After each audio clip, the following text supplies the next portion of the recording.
A former five-star with deep ties to the LSU staff hits the transfer portal. Could this Tiger change his stripes? We're talking about it. Locked on LSU. Let's go.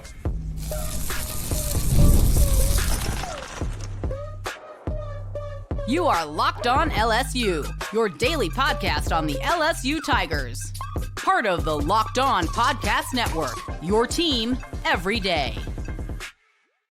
Okay, let's get it. It is Locked on LSU, your team every day. I'm your host, Matt Moscona. Thanks so much for making us your first listen. We are free, available wherever you get podcasts, of course, on YouTube as well. So please subscribe. As always, one of the fastest ways to help us grow is to leave your comments below. Today's episode is brought to you by FanDuel. You can start the season with a big return on FanDuel. New customers can place a $5 bet, and you'll get started with $150 in bonus bets if you win your first $5 bet. Visit FanDuel.com to get started.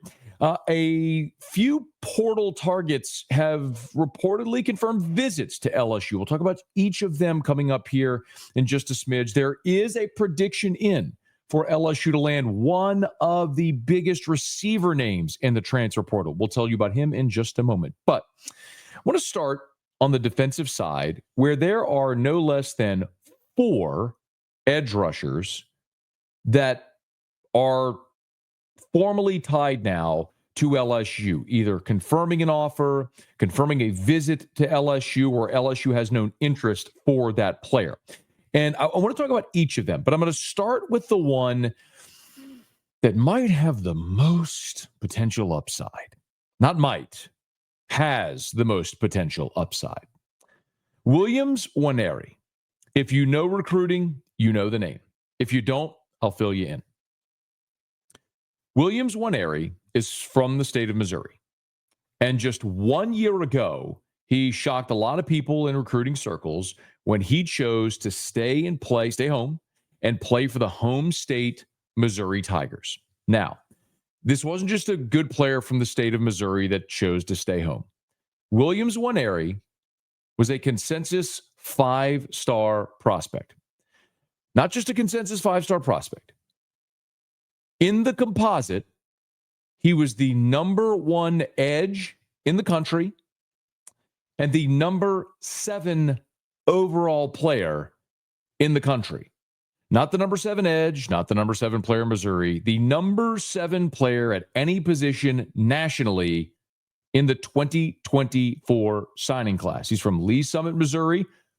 LSU's had some success with Lee Summit, Missouri. Former Tiger pitcher Alex Lang, Aaliyah Finnegan, current gymnast at LSU, from Lee Summit, Missouri. So a lot of success there in Lee Summit. Pipeline to LSU, who knows? But anyway, Williams Nwaneri, the story goes like this. He's recruited by the Missouri staff. He decides to stay home. 6'7", 265. Everybody wanted him. Well, his primary recruiter was Kevin Peoples, who is now LSU defensive end coach Kevin Peoples. The defensive coordinator for whom he committed to play was Blake Baker, current LSU defensive coordinator Blake Baker. Oh, yes. The ties with Williams Nwaneri and LSU run deep. But, of course, he never got to play for Baker or Peoples. They both left for LSU. Nwaneri played this season at Missouri, and he played in just 4 games, recording 2 tackles. Not great. So it is certainly plausible that you could look at, say, bust, mislabeled him. Maybe, and that might be the case. But generally speaking, 5 stars are 5 stars for a reason, because they are athletic freaks. And God just don't make many of them that look like that. And this dude, 6'7", 265, with all the physical ability in the world, who had a disappointing freshman season, is looking for a change of scenery. And LSU, Blake Baker, Kevin Peoples might just be the ones to say, come on down. He will have no shortage of suitors, to be sure, but you better believe LSU will be in the mix for Williams Nwaneri. Now, that's one who has a deep tie to LSU that we know. There's 3 other players that I want to tell you about as far as defensive ends. And remember, if you were here on the previous episode, we talked about wants, needs, and musts, right? When we look at wants, running back is a want. You don't have to have a running back. You're returning Caden Durham. You're bringing in Harlan Berry, who's a 5-star. JT Lindsey, who's the number 2 running back in Louisiana. You move Juwan Johnson, a running back, and you might get Trey Holly back. You don't need a running back. You'd want a running back, but you don't need one. Needs linebacker, but you're probably good there, especially if Harold Perkins comes back. Cornerback. You got a starter in Ashton Stamps.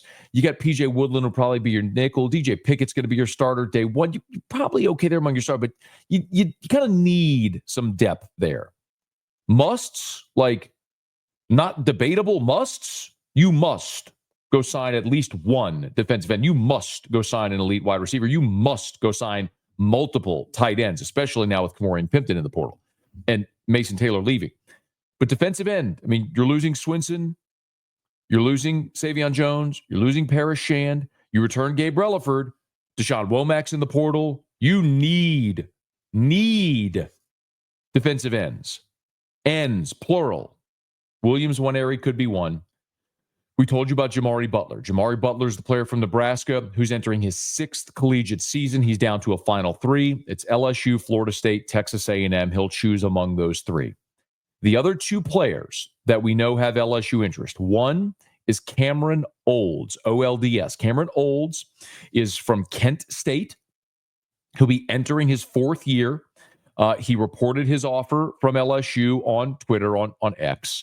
And this past season, Cameron Olds had a very productive year in his 3rd season there at Kent State. 42 tackles, 42 tackles, 6 sacks, 7 TFLs. So you're talking about a guy that had a very productive 3rd year at the G5 level and now is looking to catapult that into the Power 5 to step up a level. Think about someone like Jared Verse, who was at Albany and stepped up a level. Think of it like Braden Fisk, who was at Western Michigan, dominated, then played that final season at Florida State. This is one of those situations. And by the way, the Power 5 is noticed. Nebraska, Minnesota, Oklahoma State, Cal, Virginia, Kentucky, Mississippi State, Georgia Tech, Virginia Tech, LSU. These are all offers that Cameron Olds has gotten that he's reported on Twitter. So the Power 5 is taking notice, and that could be someone worth keeping an eye on. The other name that's the other boom name is Will Helt, H-E-L-D-T. Now, Will Helt just finished his 2nd year at Purdue. In 2023, as a freshman, he played in all 12 games. In 2024, as a sophomore, he went kaboom.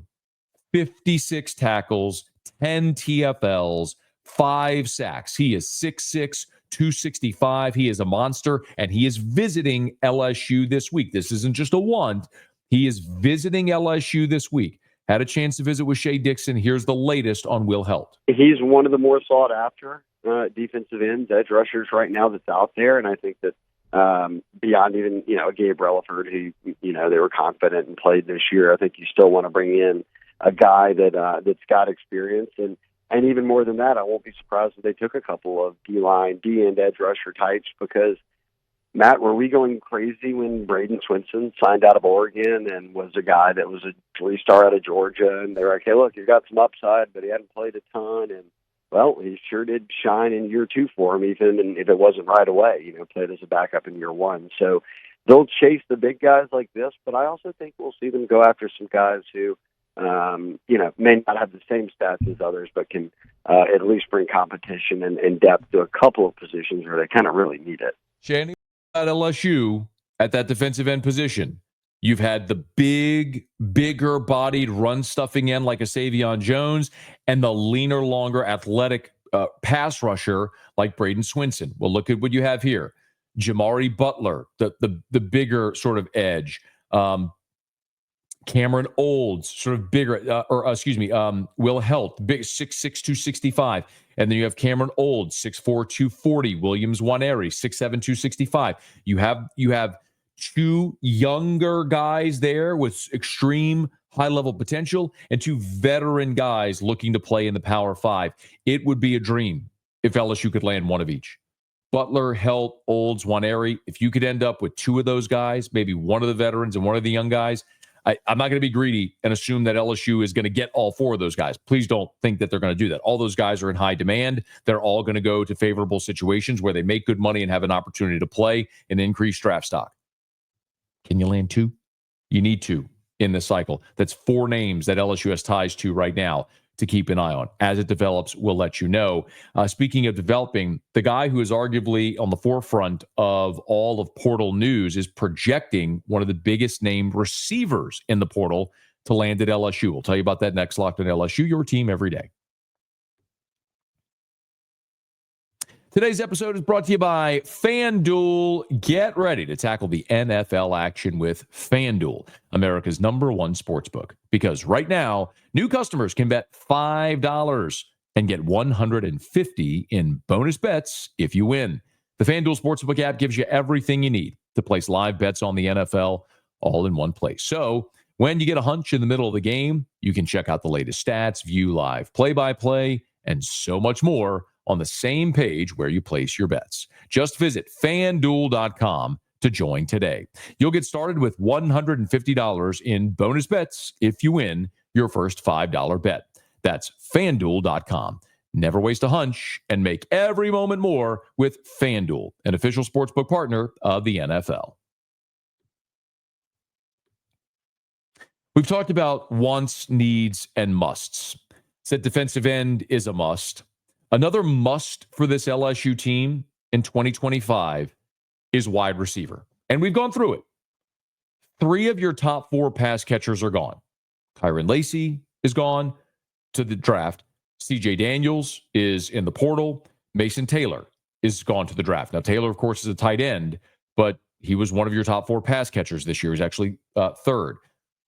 The only one returning is Aaron Anderson, who is 2nd on the team in receptions and yardage, and he's a very nice player. You're glad to have him back. You have Xavier Thomas back, who's fast, but very similar in style and skill to Aaron Anderson. You have Kyle Parker, who was exciting, showed a lot of promise and potential, but was injured and missed the bulk of this season. You don't have a lot there. Trey'Dez Green, does he stay at tight end? Does he stay at receiver? We'll see. You had some freshmen come in this past year, like Kylan Billiot, Jelani Watkins. Maybe do they take a step in their second year? Don't know. We'll see. You have got to go get a proven #1 wide receiver in this cycle. This is not even a question. This is an absolute must, a must get. You have got to go land one of the top receivers in this cycle. Well, one of those top receivers is Berrien Brown. Berrien Brown was a freshman All-American in 2022 when he went to Kentucky. And this past year, his 3rd year in Lexington, he had a career low in receptions and receiving yards. And you might say, well, what happened to him this year? It's not what happened to him. It's what happened to Kentucky. Bush Hamden, the new offensive coordinator, was atrocious. The quarterback they brought in via the portal didn't work.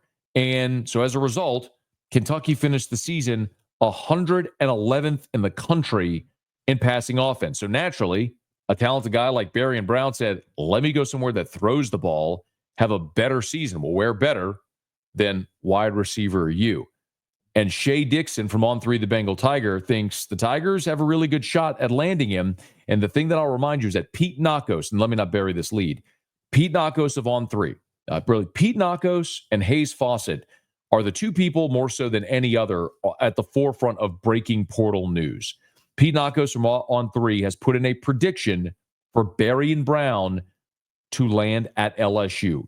I asked Shea Dixon, was there a player that he maybe felt good about? And he mentioned the exact same name. I still think that the first name that might pop, or at least it seems like they've been heavily kind of favored with out of the gates, was Berrien Brown at Kentucky, who has had kind of an up and down. He was great with Levis, and then they weren't that good throwing it this year, and his numbers dipped, but he had everybody on him the second that he entered the portal. And I don't know if he's already kind of lined up a visit or is swinging through town or however that's going to play out. But from talking to Pete Nakos at On3 and then just other people around the recruitment, it seems like that could be the first wide receiver domino to drop if it goes LSU's way. So a very productive SEC receiver who's faced SEC defenses is the kind of additions you want here when you're looking to take multiple guys. So Pete Nakos and Shea Dixon both leaning toward Berrien Brown ending up an LSU Tiger. Let me also not forget Chris Hilton, who's got a decision to make. I mean, Chris Hilton has just not been able to stay healthy at LSU. Does he return? Does he seek greener pastures, a fresh start somewhere else? I don't know. I don't know the answer to that, but that's another name worth mentioning as we move through this time. But when you go back to Berrien Brown's freshman season, 50 catches, 628 yards, and 4 touchdowns as a freshman. That year, Rick Scangarello was the offensive coordinator. Liam Cohen was there the year before, and he left for the NFL. In 2023, Cohen came back to Kentucky as the OC.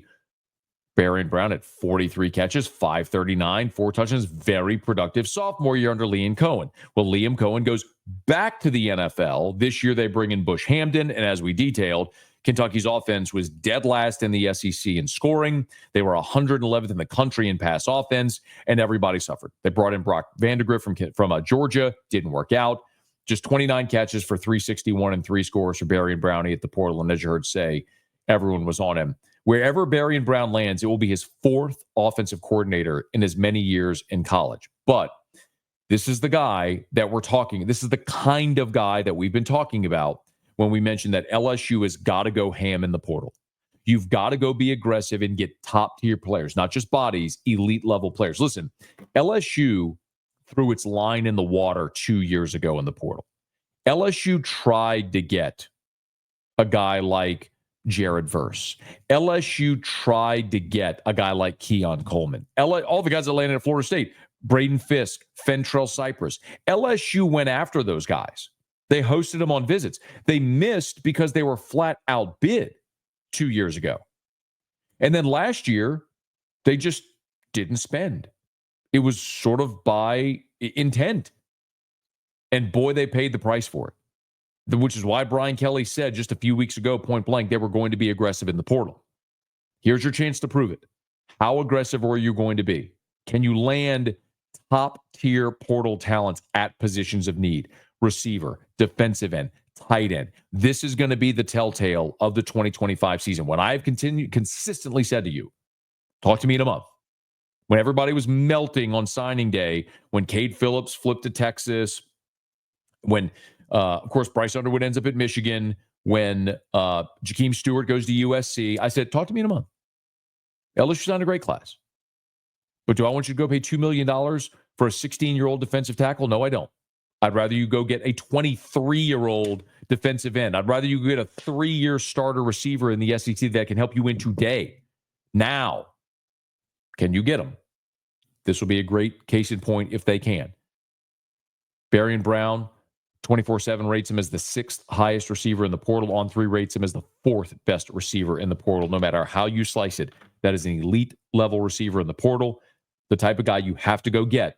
We'll see if LSU can close. Speaking of close, we'll close with 3 more visits that we know are taking place. So we told you that Will Helt from Purdue is visiting LSU this week. We'll talk about the other visits that we know are going down. That's as we wrap up Locked on LSU, your team every day. Oh, y'all, the holidays are just about here. If you need the perfect gift, you need Omaha Steaks. If you never received Omaha Steaks, you're missing out. What an amazing gift, because nothing delivers comfort and joy quite like the unrivaled quality and taste of Omaha Steaks. It's guaranteed perfection in every single bite. And right now, you can save on unforgettable gifts with 50% off site-wide at omahasteaks.com. Plus, score an extra $30 off with promo code COLLEGE. With 5 generations of experience, they consistently deliver the world's best steak experience. And the gifting experts at Omaha Steaks have made it easy to deliver the perfect gift with a thoughtfully curated gift packages featuring gourmet favorites. From legendary steaks to mouth-watering desserts and more, save 50% off site-wide for a limited time at omahasteaks.com. Plus, our listeners get an extra $30 off with the promo code COLLEGE. That's 50% off at omahasteaks.com and an extra $30 off with promo code COLLEGE. Minimum purchase may apply. So we're in the point in the portal cycle now where players that have officially entered can be contacted by schools and can set up visits. It's no rest for the weary for these coaches because they just go from the December signing period for high school straight into this portal window opening now this week and contacting potential portal targets and hopefully landing them for visits. So we told you that Will Helt is one of the visits. The defensive end from Purdue is taking a visit to LSU. Another player that has confirmed, or let me not say confirmed, another player that is being reported and multiple outlets have confirmed is visiting LSU this week is Jacksonville State safety.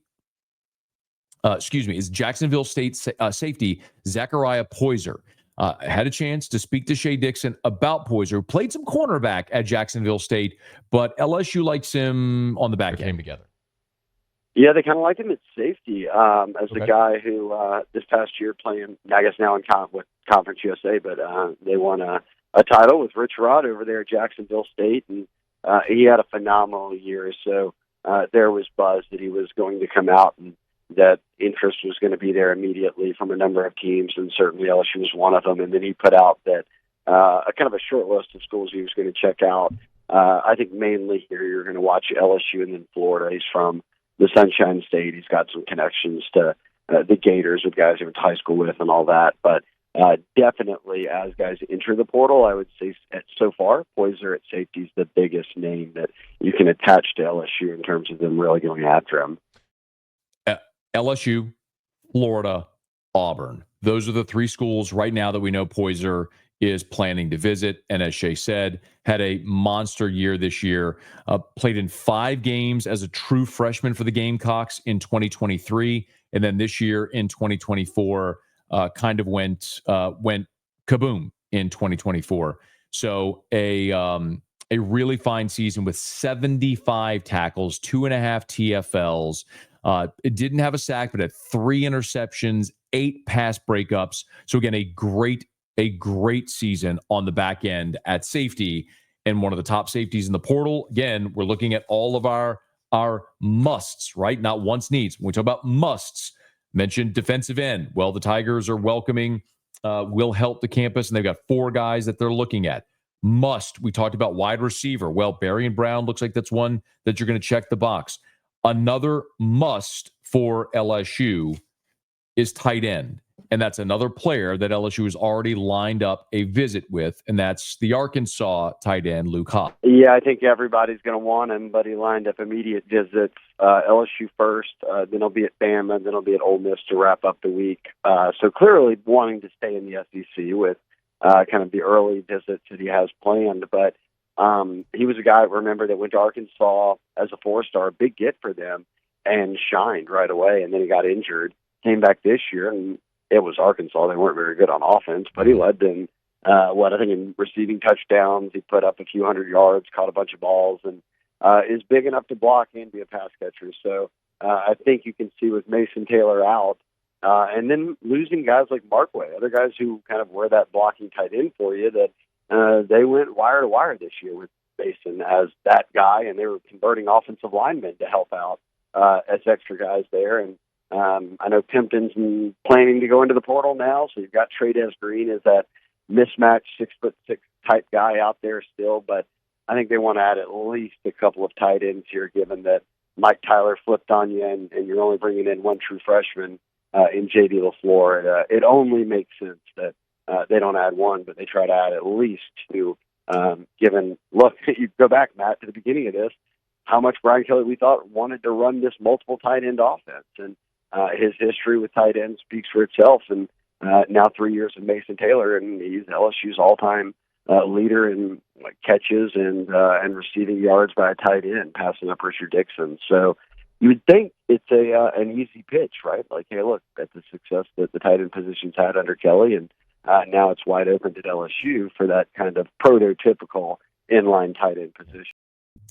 So there's your roundup. Again, positions that are musts for LSU. Defensive end. You got 4 targets. You've got and one in Will Helt from Purdue. taking a visit this week. Safety.